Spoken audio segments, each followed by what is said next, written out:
Yang kedua dia adalah iman ibadah. Iman ibadah tu adalah iman yang kita nanggap orang suluk. Orang apa? Orang beribadat.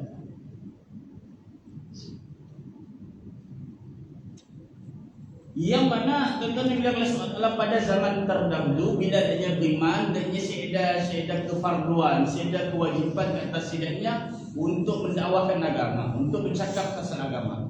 Bila adanya dah beriman, tugasnya adalah beribadat dengan Allah Subhanahu Wa Taala. Sehingga kan tuan-tuan yang Allah SWT, sebab ialah Gautama Buddha tu, Gautama Buddha tu ada sesetengah pendapat hendaknya adalah orang soleh atau nabi. Cerita ini pula boleh relate dalam surah At-Tin. Surah At-Tin.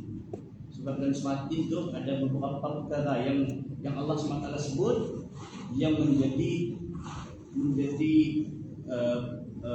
tanda kepada satu-satu nabi. Dan paling dekat seringan itu Gautama Buddha tu paling dekat sekali yang dikatakan Nabi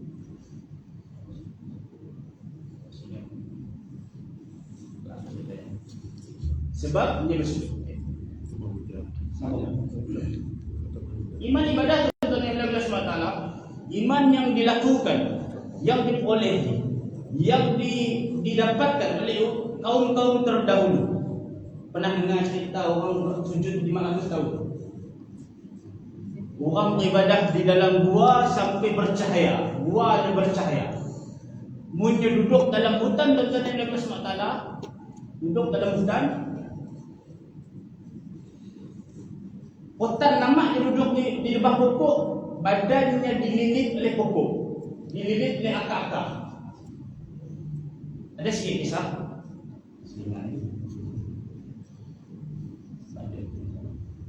Ada sikit kisah. Satu ketika Nabi Musa, ada beberapa kali lah peristiwa Nabi Musa Allah SWT tipu. Macam contoh dalam surah Al-Kahfi, Allah SWT tipunya bahawa dia bukan orang yang paling tahu. Ada perkataan yang keluar dari sebuah dia keluar perkataan seolah-olahnya yang paling tahu semua perkataan. Sebabnya kan kalau Allah dia boleh cakap direct dengan Allah SWT. Jadi Allah Ta'ala kemudian lagi cerita peristiwanya dengan Nabi Khidir. Ada sikit lagi ceritanya tentang Nabi SWT tentang makbulnya doa. Tentang makbulnya doa.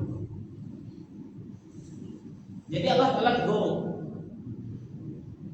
bahwasanya kata lebih kurang tuan-tuan, jangan jadi penuntut, jangan jadi riak, jadi dalil. Allah Ta'ala tegur, Allah Ta'ala beritahu bahwasanya ada satu orang yang mana munnya bercakap, munnya berniat saja Allah SWT akan beri.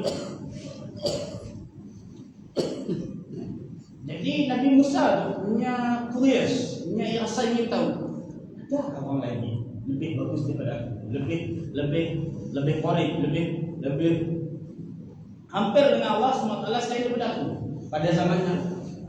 Sebabnya orang yang boleh, Nabi yang boleh cakap direct dengan Allah Subhanahu Wa Taala, dia ada interaction yang jelas dengan Allah SWT. Jadi Allah Ta'ala mana ada.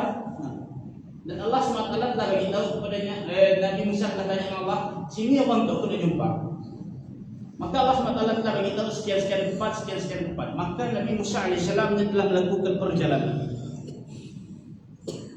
Bila dia melakukan perjalanan yang panjang, dia telah sampai di satu hutan. Tuan-tuan, bila dia sampai dekat tempat ya, apa yang dia tangga, tuan-tuan yang boleh SWT. Apa yang dia tangga? Satu orang manusia tengah duduk di bawah sebatang pohon dengan badan yang terlilit dengan akar-akar. Di sebelah kanan atau sebelah kiri, ada satu akar pokok melilit sampai bermulut. Yang mana dia nak minum, dia buka mulut, air terus masuk. Dan di sebelah salah satu daripada kanan atau kirinya ada pokok buah yang munyan makan yang hangat dia boleh terus makan. Dan di belakangnya tuan-tuan yang Allah SWT, di belakang orang tu tadi ada 2 ekor singa. 2 ekor singa yang jadi guardiannya, yang jadi penjaganya. Dan kata dia kata dia start dengan yang ada 2 ekor singa tu apa tujuannya? Untuk ngaruk belakang dia. Belakang dia kata singa tu kena gabung. Jadi tuan-tuan, dia pun interaction, dia dah beribadat kepada Allah SWT selama ratusan tahun.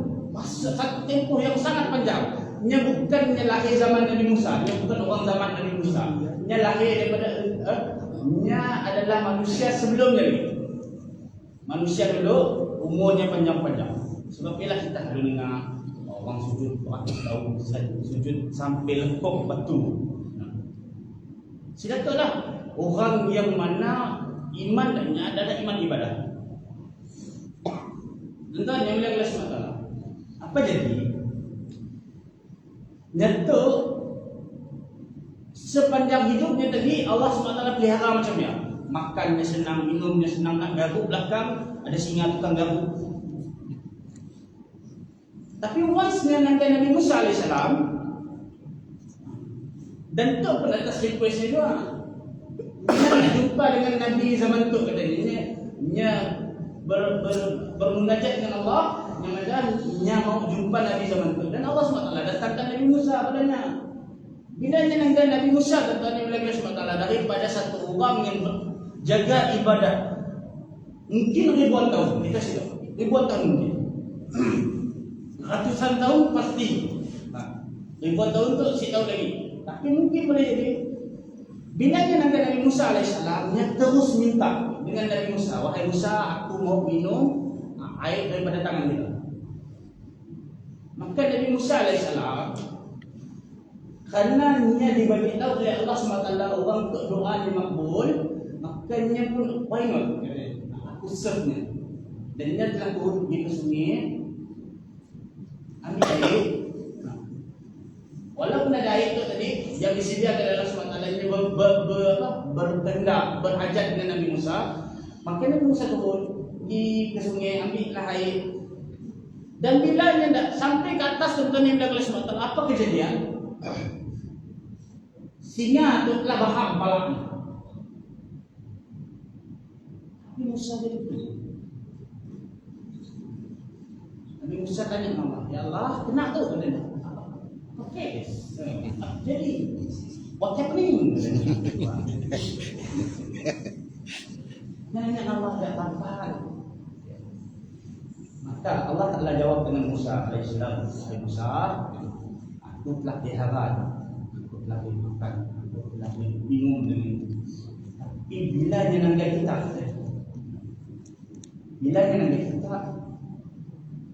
dia pun pengharapan, dia pun hatinya terus berhajat dengan kita. Dan Allah SWT nak pelihara itu. Daripada hatinya rusak, berharap kepada makhluk, maka Allah SWT suruh singa itu tadi, singa yang Allah SWT perintah untuk garuk belakangnya, untuk jaganya, makannya. Sebab Allah nak jaganya daripada rusak iman, daripada mesyrik Allah SWT.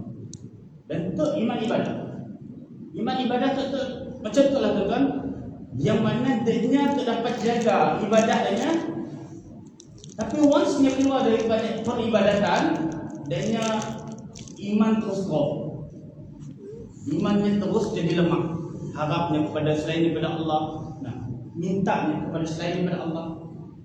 Padahal waktu dia beribadat, dia tuan-tuan yang Allah SWT mesti minta Allah Ta'ala beri. Air, makanan, Allah SWT beri walaupun dia minta.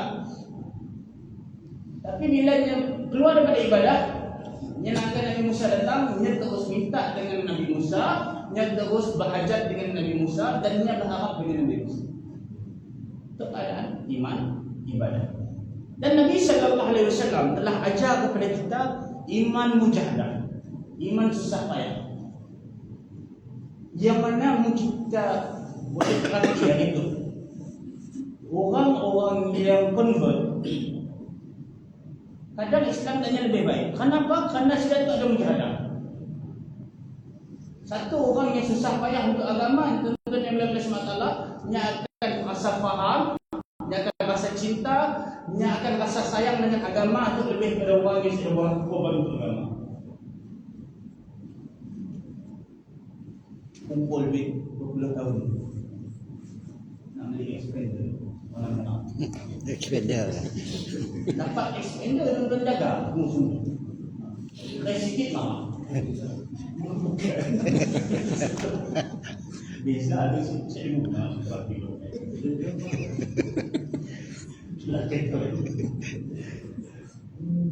Dapat sesuatu yang kita usahakan, tentu Nabi Allah SWT compare dengan satu orang yang dapat dengan senang lenang, dapat cabutan bertuang, dapat apa hadiah daripada orang,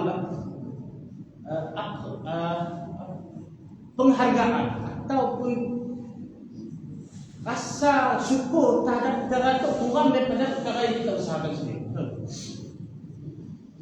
Jadi macam itu agama, tentunya Allah SWT kita buat dengan mudah, kita dalami, kita pelajari, maka insya-Allah dengan Allah SWT kita akan dapat faham, dapat sayang, dapat cinta dengan agama itu lebih berlebih.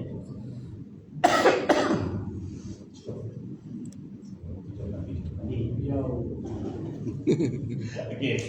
Jadi sebenarnya kita